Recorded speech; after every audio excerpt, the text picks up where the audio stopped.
नमस्कार दोस्तों, मुद्दे की बात में आपका स्वागत है। यूपी में साल 2027 का विधानसभा चुनाव अभी भले ही 18-20 महीने दूर हो, लेकिन राजनीतिक सरगर्मियां इतनी तेज हैं कि लगता है कि चुनाव की घोषणा अब हुई कि तब हुई। अब जरा सोचिए कि क्या वजह है इमरान मसूद जैसे कांग्रेस नेताओं के तमाम तेवरों के बावजूद अखिलेश यादव बार बार इंडिया गठबंधन की एकता की बात दोहरा रहे हैं। सीएम योगी आदित्यनाथ की मौजूदगी में गृह मंत्री अमित शाह अगर डिप्टी सीएम केशव प्रसाद मौर्य को अपना मित्र कहकर बुलाते हैं तो क्या उसमें कोई सियासी संदेश छिपा है? मऊ के संभावित उपचुनाव से पहले पूर्वांचल की राजनीति में क्या उठापटक है? मायावती की पार्टी में भतीजे आकाश आनंद की मजबूत वापसी के बाद क्या कुछ बदला है? इन तमाम सियासी सवालों के जवाब और आज के आईने में 2027 विधानसभा चुनाव को देखने समझने के लिए हमारे साथ मौजूद हैं वरिष्ठ पत्रकार और राजनीतिक विश्लेषक हेमंत तिवारी। हेमंत जी, आपका बहुत बहुत स्वागत है। जी जी, नमस्कार। तो अभी सबसे जो मौजूद मुद्दा है वो यही है कि अखिलेश यादव, कांग्रेस पार्टी के नेता इमरान मसूद लगातार समाजवादी पार्टी पर हमला करते हैं और कांग्रेस आलाकमान उन्हें रोकता भी नहीं है। इसके बावजूद अखिलेश यादव जोर देकर कह रहे हैं कि 2027 का चुनाव इंडिया गठबंधन यानी सपा और कांग्रेस मिलकर लड़ेंगे। क्यों? मतलब साफ है। दरअसल जो साल भर पहले का स्वाद चखा है अखिलेश यादव ने कांग्रेस को साथ लेकर, उसको वो भुलाना नहीं चाहते हैं।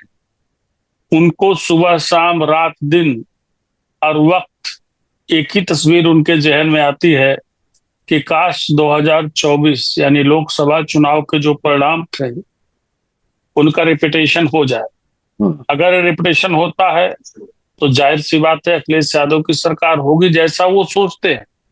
अब ये तो हालातों पर तय होगा कि क्या परिस्थितियां हैं, क्या समीकरण हैं, वो किस करवट बैठता है।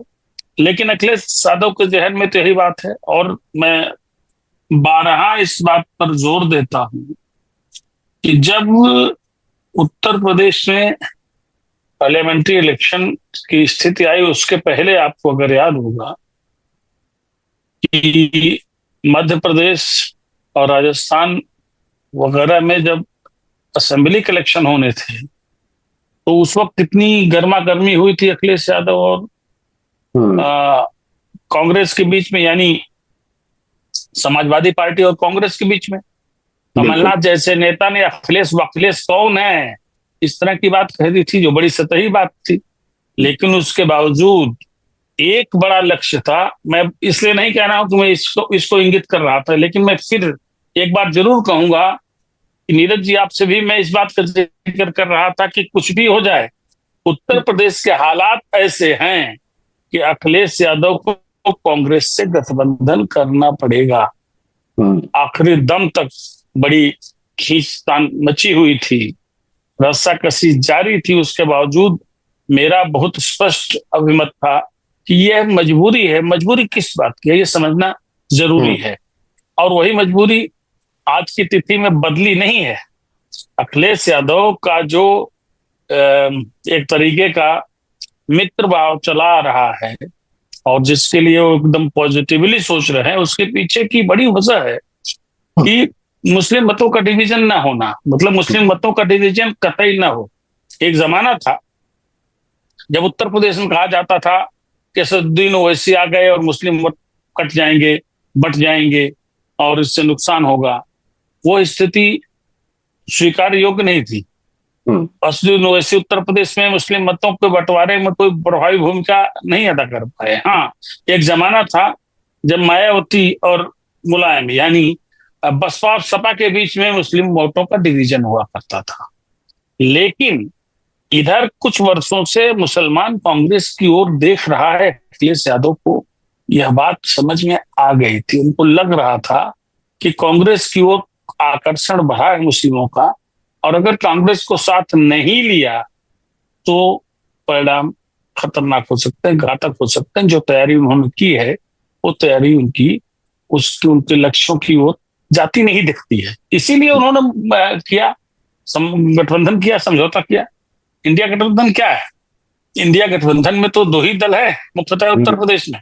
बिल्कुल। लाइन शेयर है समाजवादी पार्टी का, और एक छोटा हिस्सा कांग्रेस ने अपने आप को इतना सिकोड़ लिया, इतना कांग्रेस कमजोर हो गई कि वो जो जूनियर पार्टनर की तरह उत्तर प्रदेश में इंडिया गठबंधन का हिस्सा है। लेकिन और बाकी जो साथ के दल हैं उतने छोटे दल हैं कि बहुत ज्यादा उनका न तो उनकी हिस्सेदारी है, न उनका बहुत बड़ा दावा बनता भी है एक नेचुरल कोर्स में। तो ऐसी सूरत में अखिलेश यादव को इस बात का इल्हाम था कि अगर हमने कांग्रेस को जाने दिया या कांग्रेस ने हिम्मत कर ली, कांग्रेस की हिम्मत की बात कहें, क्योंकि पिछले कुछ साल से कांग्रेस हिम्मत करके भी क्या कर पा रही है सबने देखा है, लेकिन मुस्लिम मतों का डिवीजन हो, आज भी अखिलेश यादव के जहन में वो बात है। ये अलग बात है कि मैं इसको तो बहुत अधिकार पूर्वक नहीं कह सकता हूं, लेकिन हो सकता है कि उनको कांग्रेस के बड़े किसी बड़े नेता या कांग्रेस के बड़े नेताओं का कुछ न कुछ कहीं से कुछ संकेत मिला हो, उनसे कुछ सहमति उनकी बनी हो, वो बात कर रहे हैं। लेकिन वो जो भी बात कर रहे हैं ये खाली इस बात को लेकर के हो सकती है कि उनको कितनी ज्यादा सीटें मिलें, ताकि उत्तर प्रदेश में यदि सरकार बनती है तो उनकी बेहतर भागीदारी हो, या as a political partner, as electoral partner उनका जो है उनकी हिस्सेदारी, उनका हिस्सा बढ़े। ये वजह हो सकती है। वरना अभी मैं आपको बता दूं, ये दोनों दलों को कहीं कहीं से मजबूरी है तो साथ लड़े, क्योंकि मुस्लिम वोटों का डिवीजन एक बार पार्लियामेंट्री इलेक्शन में चल सकता था, लेकिन असेंबली इलेक्शन में एक फैसला कौन होगा, और दोनों में से कोई दल नहीं चाहेगा कि अलग अलग लड़े। अगर हम दलित वोटर की भी बात करें हेमंत जी, तो राष्ट्रीय फलक पर आप देखिए राहुल गांधी लगातार, चाहे वो देश के किसी भी कोने में जाते हैं तो उनके उस दौरे में ये साफ नजर आता है कि वो दलित समुदाय में अपनी पहुंच, अपनी पैठ बढ़ाने में लगे हैं। बिहार में जाते हैं, मुजफ्फरनगर में दलित छात्रों के हॉस्टल में चले जाते हैं, या कहीं पर भी वो जाते हैं। अब ऐसी सूरत में मायावती चाहे कितनी भी खराब स्थिति में हो, आज भी कुल दलित वोट का आधा हिस्सा उनके पास है, और इसके अलावा बीजेपी को भी कुछ जाता है। इसके अलावा चंद्रशेखर आजाद अगर बड़े पैमाने पर लड़ते हैं तो वो भी कुछ ले सकते हैं, और अखिलेश यादव की पार्टी यानी समाजवादी पार्टी से दलित वोट का, दलित समुदाय का जो एक तनातनी है, अदावत है, वो लगातार उसकी बात होती है। तो पीडीए का कितना भी धार तेज कर रहे हो अखिलेश यादव, जो पीडीए का डी है उसे भी शायद ये संदेश दे रहे हैं क्या कि भाई हम और कांग्रेस तो साथ साथ हैं, तो राहुल गांधी का जो दलित आउटरीच है उसका फायदा वो उठाना चाहते हैं। बिल्कुल, आपने एक एक बिंदु पर सही बात कही है, और उत्तर प्रदेश की असलियत यही है नीरज जी कि मायावती से भी दलित वोट करता नहीं, कम से कम खास तौर से अगर जाटो वोटों की बात करें तो बहुत ज्यादा उसमें शरण नहीं हुआ है, और अभी भी एक बड़ा अट्रैक्शन, मतलब लायन शेयर तो मैं कहूंगा मायावती का है, यानी बसपा का ही है। लेकिन अभी आपने देखा क्या हुआ 2024 में ये भी तो परखा अखिलेश यादव ने कि कांग्रेस को साथ रहने से गैर जाटो दलितों का भी अच्छा खासा क्या बहुत बड़ा सपोर्ट मिल गया उनको, जो भारतीय जनता पार्टी के पक्ष में अच्छी खासी संख्या में रहा करते थे गैर जाटो दलित। खास तौर से आप देखिए कि जिस तरीके से पासी समाज के लोगों ने और दलितों के और जो गैर जाटो बिरादरियां उन लोगों ने जो सपोर्ट किया उसको उन्होंने देखा है, तो उनको इतना तो पता लग गया है कांग्रेस भले ही उसकी दशा चूहे जैसी रही हो। एक जमाने में सपाही लोग कहते थे कि कांग्रेस का तो उत्तर प्रदेश चूहे जैसी हो, चूहे जैसी है। अगर कोई कैसी भी रही हो, लेकिन उसका परिणाम क्या मिला भाई? देखिए, आप एक चीज देखिए, अखिलेश यादव हो चाहे राहुल गांधी हो, एक तरीके की ऐसी बॉन्डिंग इनकी बन गई थी इलेक्शन कैंपेन के दौरान कि बहुत सी बातें ये कॉमन तौर पे कहते थे, वो चाहे दलितों की बातें हों, वो चाहे पिछड़ों की बातें हों, या मुसलमानों की बातें हों।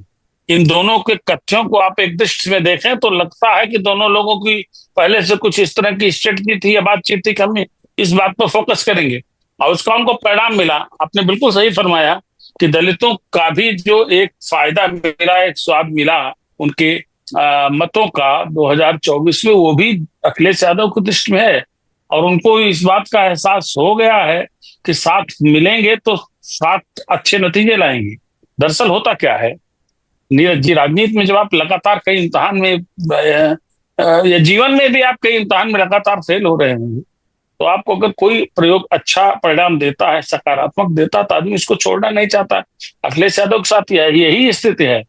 कांग्रेस, मुझे लगता है कि इमरान मसूद कोई फैसला लेने वाले डिसीजन मेकर वाली कैपेसिटी के नेता नहीं है, उस क्षमता में भी नहीं है, उस स्थिति में नहीं है। लेकिन मुझे इस बात की आशंका है कि स्ट्रेटेजिकली कांग्रेस कहीं ना कहीं से, कांग्रेस का कोई बड़ा लीडर ऐसा है जिसकी शह पर वो इस तरह की बातें कर रहे हैं। दूसरा, इसके अलावा एक और बात है, इमरान मसूद जिस तरह की बातें बोल रहे हैं, उनकी अपनी जो स्थानीय पॉलिटिक्स है, अपने जो क्षेत्र की पॉलिटिक्स है, मुद्दा वो इतने बड़े नेता नहीं है मुसलमानों के। वो इतना तो है कि एक वेस्टर्न यूपी के एक पार्ट के नेता है, वहां उनकी ये चलती है। तो वहां की बहुत सी ऐसी परिस्थितियां हैं जिसको बचाने के लिए, जिसको अपने पक्ष में रहने के लिए बोल रहे हैं, लेकिन इसके पीछे कहीं न कहीं थोड़ी सी मंशा कांग्रेस के आला कमान की भी हो। लेकिन अब तो परिस्थितियों पर पड़ेगा। लेकिन अखिलेश को जानते हैं कि अखिलेश यादव इस पर बहुत कोई इस तरह का रिएक्ट नहीं करेंगे। अब कहाँ कर ही रहे, आप देख रहे हैं जो बातें उन्होंने बोली मुलायम सिंह के डिसीजंस को लेकर के और तमाम चीजों को लेकर के, उस पर अखिलेश यादव या कोई नेता होता तो ज्यादा गर्मी से रिएक्ट कर सकता था। लेकिन अखिलेश यादव ने अभी तक सदा सहता है दिखाई। इसके पीछे वही लक्ष्य है कि वो रिपीट रिजल्ट चाहते हैं जो उन्होंने एक बार साल सवा साल भर पहले देखा है। हेमंत जी, जिस एक साल पहले के रिजल्ट की बात कर रहे हैं, एक साल मानिए आज 18 जून है 2025 का, वो 4 जून था 2024 का, जब लोकसभा चुनाव के नतीजे आए थे और उत्तर प्रदेश में बीजेपी के, जिसे कहते हैं कि पसीने छुड़ा देना, बीजेपी को बुरी तरीके से मात दे देना उत्तर प्रदेश में इस इंडिया गठबंधन अखिलेश यादव और राहुल गांधी की जोड़ी ने किया था। तो हमने इन दोनों की मौजूदा परिस्थितियों की बात की कि अखिलेश यादव की ज़रूरत है या कांग्रेस पार्टी को भी ज़रूरत है, साथ मिलकर इंडिया गठबंधन की जो परिस्थितियां हैं वो बन रही हैं। अब अगर हम ये देखें कि अगर ये वाकई साथ मिलकर लड़ रहे हैं, तो बीजेपी के लिए आप विधानसभा चुनाव में भी चिंता की बात देखते हैं? जाहिर सी बात है, उत्तर प्रदेश नहीं, कुछ लोग कहते हैं कि लोकसभा में बात अलग होती है, विधानसभा में बात अलग होती है, कुछ लोग ये दलील भी देते हैं। देखिए, मैं इस दलील से सहमत नहीं होता हूं। और इसे लोग कहते हैं कि लोकसभा की बात अलग होती है, विधानसभा की बात अलग होती है, पंचायत चुनाव की बात अलग होती है, डायरेक्ट इनडायरेक्ट चुनाव की बात अलग होती है। लेकिन मैं नहीं कह रहा हूं कि जो हुआ वही होगा, ये मैं कभी नहीं कहता हूं। परिस्थितियां बदल सकती हैं, बदलती ही हैं। भारतीय जनता पार्टी बड़ी पार्टी है। भारतीय जनता पार्टी ने यह रिकॉर्ड बनाया है, लगातार 2 बार प्रदेश में सरकार अपनी बनाने का उनका कीर्तिमान ही इसको हम कहेंगे। कम से कम मंडल कमांडल की राजनीति के दौर के बाद, कांग्रेस की राजनीति के दौर के बाद, कांग्रेस की सत्ता की राजनीति के दौर के बाद तो ऐसा नहीं है। लेकिन एक बात तो इतना समझना पड़ेगा कि भारतीय जनता पार्टी भी कहीं न कहीं 2024 के परिणामों से चिंतित होगी। भारतीय जनता पार्टी बहुत बड़े स्तर पर अपनी रणनीति बनाती है और अपनी वीक लिंक्स को करेक्ट करने की कोशिश करती है। भारतीय जनता पार्टी की स्थिति कुछ साल पहले क्या थी, आप खुद देख लीजिए। 2014 पहले किस स्थिति भारतीय जनता पार्टी थी, लेकिन उसने गहन वर्क किया। तमाम नई शब्दावलियां आ गई चुनाव और राजनीतिक प्रबंधन की, जो भारतीय जनता पार्टी ने गढ़ी और उसको स्थापित की। तो भारतीय जनता पार्टी की भी अपनी दृष्टि है। और उत्तर प्रदेश, आप इतना तो जानते हो भाई, ये स्थापित सत्य है कि 90 की बात की जो पॉलिटिक्स उत्तर प्रदेश में हुई है, उसमें जाति की राजनीति एकदम सबसे अव्वल मानी गई है। जाति एक ऐसी सच्चाई है जो प्रत्यक्ष तौर पर उत्तर प्रदेश के चुनाव के परिणामों को प्रभावित करती है। और इसी सच्चाई को समझते हुए ही सारी पार्टियां राजनीति करी। कांग्रेस ने इस तरह की राजनीति नहीं की, और कांग्रेस की स्थिति आप समझ सकते हैं। इस हिसाब से पूछ लीजिए कांग्रेस को उत्तर प्रदेश असेंबली में कितने विधायक हैं, बहुत लोग कंफ्यूज हो जाएंगे, 2 हैं कि 1 है। हाँ, इससे अपनी खुद कांग्रेस ने ऐसी कर ली जिसने आजाद हिंदुस्तान में सबसे ज्यादा समय तक उत्तर प्रदेश में सत्ता का संचालन किया। तो अब जात की सच्चाई को समझते हुए सारा काम होता है। 2024 के जो परिणाम थे, 2014, 17, 19 2022 की लगातार रिकॉर्ड तोड़ कामयाबी के बाद भारतीय जनता पार्टी को जो चोट लगी वो 2024 में लगी, और 2024 की चोट तो शुद्धता ये जो जातीय राजनीति का सच है इसकी वजह से लगी। तो भारतीय जनता पार्टी भी कुछ न कुछ उपाय कर रही होगी, अभी थोड़ा वक्त तो है ही है। और इसीलिए आप देखिए अक्सर बहुत चर्चाएं सियासी फिजाओं में तैरती रहती हैं कि भाजपा ये करने जा रही है, भाजपा वो करने जा रही है, पिछड़ा और अगड़ा और कैसे कैसे क्या हो रहा है, इस तरीके से परमुटेशन कॉम्बिनेशन। अब भाजपा क्या करे क्या न करे, लेकिन जो है जो राजनीति की गणित करते हैं वो तब तो इस तरह के गणित जोड़ बनाए रखते हैं। अभी तो बिल्कुल, अभी तो बहुत सारे कबूतर हैट में से निकलने बाकी हैं। जी जी जी जी जी। तो ऐसी स्थिति में मैं नीरज जी कह रहा हूं कि भारतीय जनता पार्टी अपनी जो भाई जाति की सच्चाई को भाजपा ने पकड़ा था, 2014 से ही दिखना शुरू हो गया था। ओबीसी का एक बहुत बड़ा शेयर भारतीय जनता पार्टी के साथ आया, बड़ा शेयर उनका हुआ भारतीय जनता पार्टी का ओबीसी मतदाताओं में। बिल्कुल। तो ऐसी सूरत में भारतीय जनता पार्टी भी अपना कुछ उपाय कर रही होगी, संगठन से लेकर सरकार तक में वो ओबीसी लीडर्स को तरजीह देने की बात लगातार चर्चा हो रहा है। अब ये उत्तर प्रदेश का भारतीय जनता पार्टी का अध्यक्ष तय होना है और उसके बाद भाजपा का राष्ट्रीय अध्यक्ष आना है। ये सब मेरे ख्याल में 10 से 15 दिन के भीतर ये सारी प्रक्रिया हो जाएगी, उसके बाद जो है एक तस्वीर साफ होना शुरू हो जाएगी। अगले मुद्दे पे आते हैं सर। हाल में एक कार्यक्रम के दौरान गृह मंत्री अमित शाह ने डेप्यूटी सीएम केशव प्रसाद मौर्य को अपना मित्र कहकर संबोधित किया। मुख्यमंत्री के तौर पर उन्होंने योगी आदित्यनाथ जो कि उसी मंच पर थे उनकी भी तारीफ की, लेकिन वो तो एक स्वाभाविक तारीफ के तौर पर उसे लोगों ने देखा कि मुख्यमंत्री खुद न्योता देकर उन्हें बुलाने गए थे, वो आए, वहां पर उन्होंने तारीफ की। लेकिन मित्र जैसा शब्द उन्होंने केशव प्रसाद मौर्य के लिए इस्तेमाल किया, जिसे थोड़ा आप कह सकते हैं कि निजी एक अंतरंग रिश्ता उन्होंने केशव प्रसाद मौर्य के साथ दिखाया अपना। आप इसमें कोई सियासी संदेश देखते हैं? देखिए, चर्चा तो तमाम जगहों पर इसकी बहुत ज्यादा है, लेकिन मैं इसमें कोई सियासी संदेश इसलिए नहीं देखता हूं कि जब से मैं अमित शाह या नरेंद्र मोदी की राजनीति को देख रहा हूं, समझ रहा हूं, या जब से भारतीय राजनीति में इनके किरदारों का दर्जा बढ़ा है, तब से मैंने कभी इस तरह का कोई वाकया नहीं देखा कि मंच से संदेश दिए जाते हों। ये मैं बहुत गंभीरता के साथ ये बात कह रहा हूं। अब इतना तो कहा जाता है कि केशव प्रसाद मौर्य को बहुत पसंद करते हैं अमित शाह, केंद्रीय गृह मंत्री, और ये भी कहा जाता है कि शायद मुख्यमंत्री योगी आदित्यनाथ से उनका 36 का आंकड़ा है। ये सब कहा जाता है, मैं कहे जाने वाली बात कह रहा हूँ। हेलो? हाँ जी बिल्कुल सर, मैं कहे जाने वाली बात कह रहा हूँ। लेकिन मेरा अपना मानना है कि केशव प्रसाद मौर्य से उनके संबंध अच्छे, इसमें कोई शक नहीं। उसकी वजह भी है, जब उत्तर प्रदेश के प्रभारी महासचिव के तौर पर अमित शाह राष्ट्रीय राजनीति में एक बड़े फलक पर आए और अपने आप को उन्होंने कामयाब साबित किया, तो उस वक्त केशव प्रसाद मौर्य पार्लियामेंट का इलेक्शन लड़ रहे थे फूलपुर से, और फूलपुर महत्वपूर्ण सीट है, उस दौरान उनसे अच्छे संबंध हुए हैं। और फिर 2017 का उत्तर प्रदेश का ऐतिहासिक चुनाव इसलिए कि बहुत अरसे बाद किसी पार्टी को ऐतिहासिक मैंडेट मिला उत्तर प्रदेश में, 350 विधायकों की सरकार बनी। उस वक्त केशव प्रसाद मौर्य प्रदेश अध्यक्ष थे और अमित शाह भारतीय जनता पार्टी के राष्ट्रीय अध्यक्ष थे। तो जाहिर सी बात है उत्तर प्रदेश का अध्यक्ष और राष्ट्रीय अध्यक्ष से एक अच्छी बॉन्डिंग हो ही जाती है।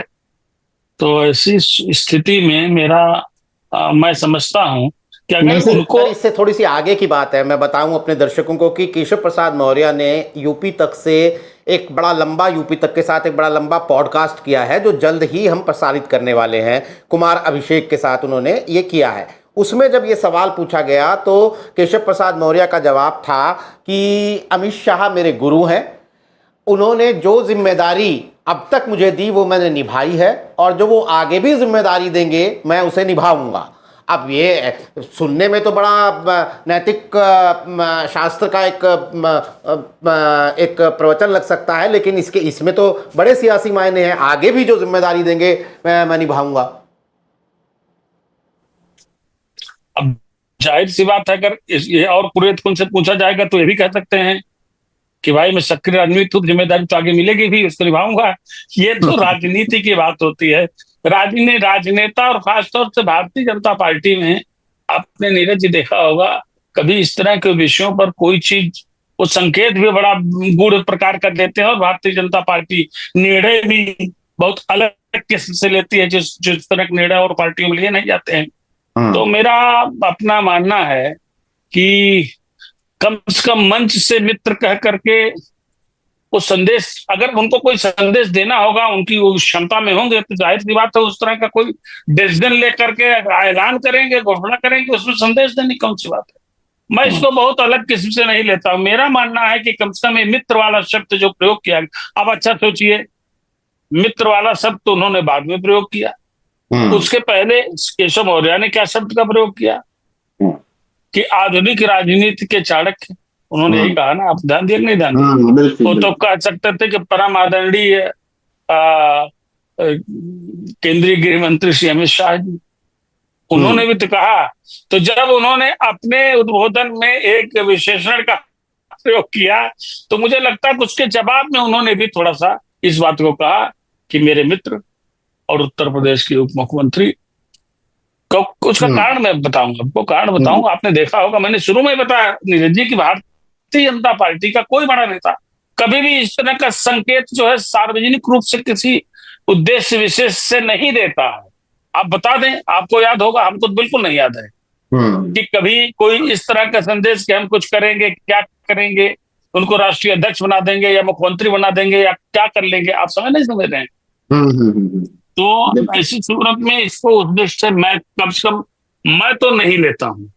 और मेरा अभी भी मानना है, मैं बताऊं आपको, कि देश में भारतीय जनता पार्टी ने 8 साल की जो राजनीति देखी है, उसमें इसमें कोई शक नहीं, स्वीकार करना होगा कि मुख्यमंत्री जो हैं योगी आदित्यनाथ, उन्होंने एक बड़े हिंदू नेता के तौर पर अपनी इमेज बहुत ऊंची बना ली है, बहुत बड़ी बना ली है, बहुत बड़ी बना ली है। और इस तरह के फैसलों के पहले भारतीय जनता पार्टी को बहुत से विषयों पर बहुत गंभीरता से विचार करना होता है, होगा, और सबको भरोसे में लेना होगा, भरोसे में लेना होगा। आप समझ नहीं समझ, हालांकि राजनीति में कभी कुछ भी हो सकता है, पर ये बात भी सही है कि अगर 2024 के परिणामों को दृष्टिगत रखें तो भारतीय जनता पार्टी को कम से कम ओबीसी को बड़ा संदेश देने की इस वक्त आवश्यकता भी है।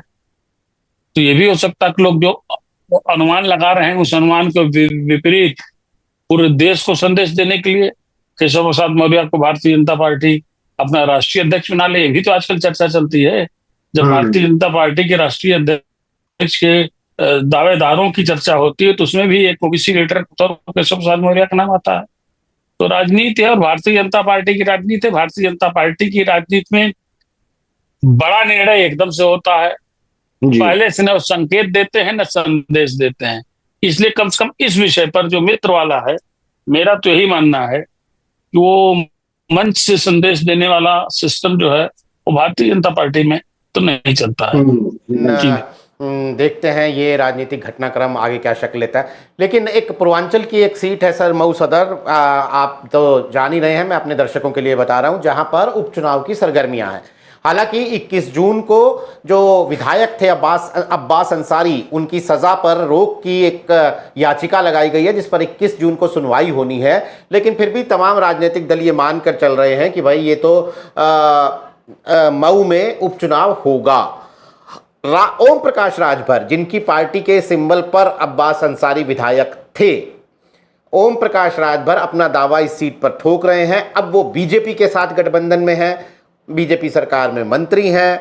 बीजेपी पिछली बार यहां इस सीट पर नंबर 2 पर आई थी। आपको लगता है कि बीजेपी ओम प्रकाश राजभर के लिए ये सीट छोड़ देगी क्या, खास तौर पर जबकि उपचुनावों में बीजेपी ने रामपुर जैसी सीट जीती जहां आजम खान का वर्चस्व माना जाता था, कुंदर की जैसी सीट जीती जहां 55-60% मुस्लिम आबादी है। आपको लगता है कि मऊ सदर सीट बीजेपी राजभर के लिए छोड़ेगी, और अगर नहीं छोड़ेगी तो क्या वो 2027 से पहले एनडीए गठबंधन में दरार मानी जाए?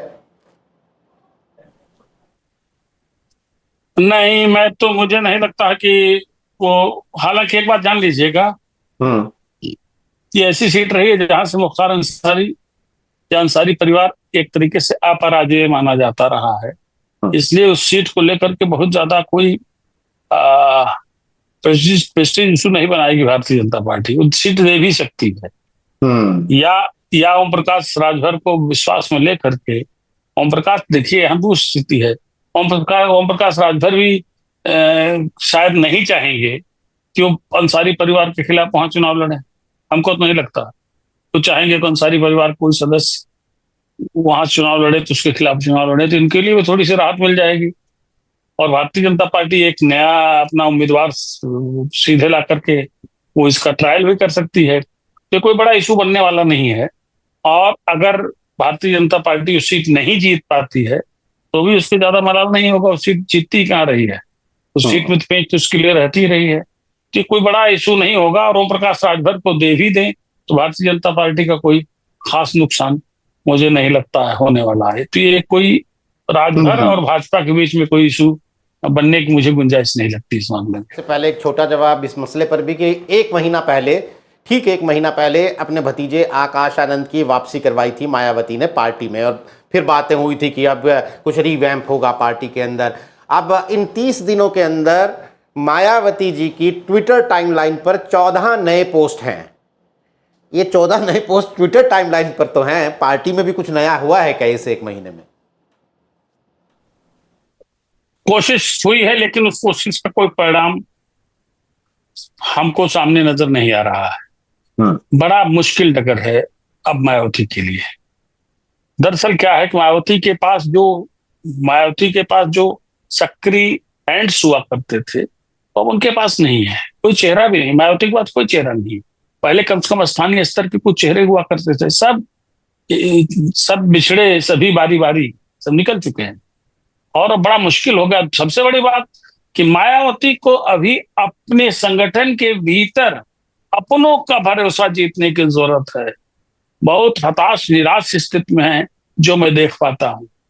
तो मायावती का रिवाइवल, हालांकि राजनीति में कभी कुछ कहा नहीं जा सकता, फिर भी मुझे लगता है कि मायावती का रिवाइवल बहुत ही मुश्किल है उत्तर प्रदेश में।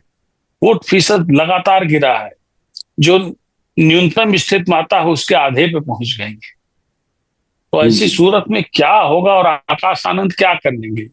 इधर जो उठा पटक हुई है, दरअसल मायावती का उन्नयन और उनका जो मतलब फर्श पे गिरने की स्थिति है, ये अपने आप में बहुत बड़ी केस स्टडी हो सकती है उत्तर प्रदेश की राजनीति को समझने के लिए। तो अभी तो मुझे बड़ा मुश्किल लगता है। खाली लखनऊ मीटिंग कर लेने से चीजें सुधर नहीं सकती है, मेरा अपना ऐसा मानना है।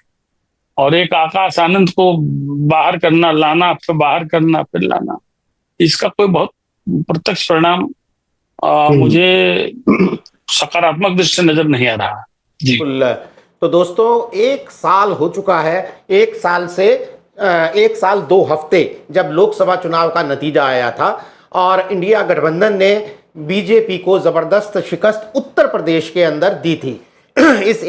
उसके बाद मायावती की पार्टी में कुछ सक्रियता नजर आई। मायावती ऐसा लगा कि लोकसभा चुनाव की करारी हार के बाद कुछ सक्रियता दिखाएंगी, पार्टी में काफ़ी उठापटक हुई, लेकिन आज 1 साल के बाद भी उत्तर प्रदेश की राजनीति वहीं दो ध्रुवों के बीच खड़ी हुई नजर आती है सियासी नजरिए से, कि एक तरफ बीजेपी की अगुवाई वाला एनडीए गठबंधन है, दूसरी तरफ अखिलेश यादव की अगुवाई वाला इंडिया गठबंधन है। यानी मायावती जहां 1 साल पहले थी चुनावी नजरिए से, अभी फिलहाल उससे बहुत ज्यादा आगे बढ़ी हुई तो नजर नहीं आती हैं, लेकिन अभी भी विधानसभा चुनावों में वक्त है। आने वाले दिनों में क्या होता है इस पर हमारी नजर लगातार बनी रहेगी। लेकिन इस बीच मैं आपको एक सूचना दे दूं कि यूपी तक पर अब आप एक पॉडकास्ट देखेंगे, जल्द आ रहा है वो। कुमार अभिषेक जो हमारे ब्यूरो चीफ और एडिटर हैं, वो इस पॉडकास्ट को कर रहे हैं, यानी किसी एक नेता से, किसी एक शख्सियत से लंबी बातचीत उस शख्सियत के बारे में। तो इस बार केशव प्रसाद मौर्य सबसे पहले मेहमान हैं। जल्द हम आपको वक्त बताएंगे और वो कार्यक्रम कब यूपी तक पर आप देख सकते हैं, लेकिन इंतजार कीजिए, दिलचस्प बातचीत के रूप में वो बातचीत आपके सामने होगी और ये कार्यक्रम उसके बाद लगातार हम आपको इस तरह की बातचीत और दिखाते रहेंगे। आज हमारे साथ कार्यक्रम में शिरकत करने के लिए हेमंत तिवारी जी, आपका बहुत बहुत शुक्रिया। तमाम दर्शकों का आभार। नमस्कार।